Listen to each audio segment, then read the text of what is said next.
रामकृष्ण के उपदेश। वह 1882 का साल था। रामकृष्ण के पास आने वाले भक्तों की संख्या बढ़ चली थी। उनमें बालक, वृद्ध, सभी उम्र के स्त्री पुरुष थे। इन आने वालों में एक प्रधान अध्यापक थे, महेंद्र नाथ गुप्त। वे ही माँ के नाम से जाने जाते हैं और श्री रामकृष्ण वचनामृत के लेखक हैं। यह उन्हीं के कारण संभव हो सका कि रामकृष्ण के अनमोल उपदेश उन्हीं के शब्दों में हमें आज लिपिबद्ध रूप से प्राप्त हैं। प्रथम दर्शन के बाद ही महेंद्र नाथ नियमित रूप से दक्षिणेश्वर जाने लगे, विशेषकर रविवार को। वे शांत स्वभाव के थे। वे वहां बैठ उपस्थित भक्तों को दिए जाने वाले उपदेश सुनते तथा मन ही मन वह सब स्मरण रखते। कभी कभी स्मरण रखने के लिए एक छोटे कागज पर लिख भी लेते। घर लौटकर जो सुना और देखा होता वह लिख लिया करते। इस प्रकार श्री रामकृष्ण वचनामृत नाम का वह अनुपम ग्रंथ लिखा गया। रामकृष्ण के अधिकांश उपदेश सुंदर कथा कहानियाँ एवं दैनंदिनी जीवन की घटनाओं के माध्यम से दिए गए हैं। हम केवल एक दो की ही चर्चा यहाँ करेंगे। उनका कहना था कि भगवान को देखा जा सकता है तथा उनके साथ बातचीत भी की जा सकती है। प्रत्येक धर्म सत्य है। सारे धर्म एक ही गंतव्य को पहुंचने के लिए विभिन्न मार्गों के समान हैं।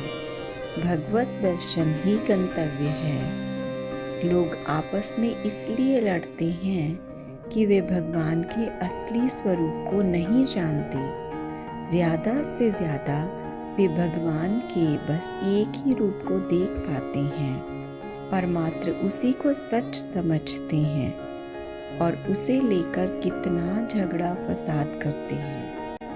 रामकृष्ण इस संबंध में यह कहानी कहते। एक बार कुछ अंधे रास्ते से जा रहे थे। उन्हें पता लगा कि वहां एक बड़ा प्राणी खड़ा है। वह क्या है?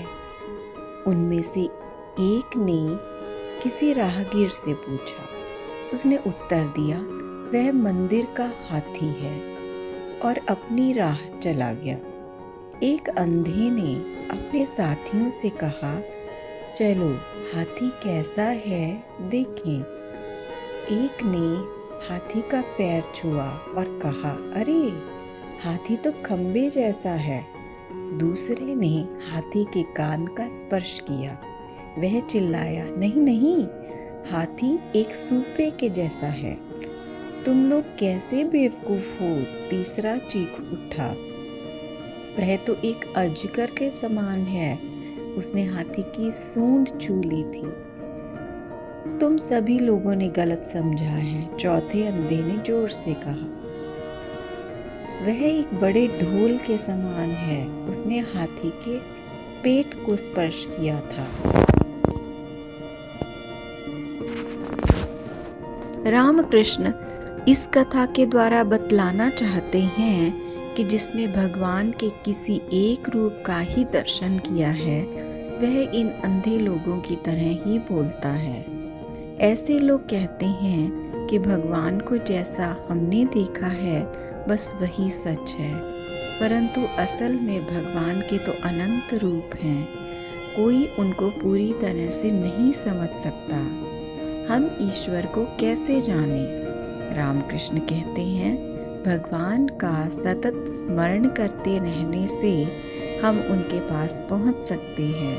पर संसार में हमें इतने सारे काम करने पड़ते हैं, फिर यह कैसे संभव हो सकता है कि हम सदैव भगवान का स्मरण करते रहें? रामकृष्ण इसे एक उदाहरण से समझाते हैं। अच्छा, क्या तुमने गांव की स्त्रियों को सिर पर पानी से भरे अनेक घड़े एक के ऊपर एक रखकर लौटते हुए नहीं देखा।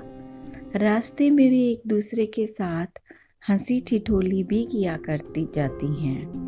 कितनी घरेलू बातें और पड़ोसियों के बारे में गपशप करती चलती हैं, परंतु उनका सारा मन हर समय घड़ों पर लगा रहता है।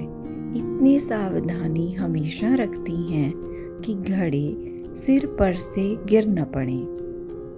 इस प्रकार जो भगवान को पाना चाहते हैं उनको अपना मन ऐसे ही हमेशा भगवान पर लगाकर रखना चाहिए।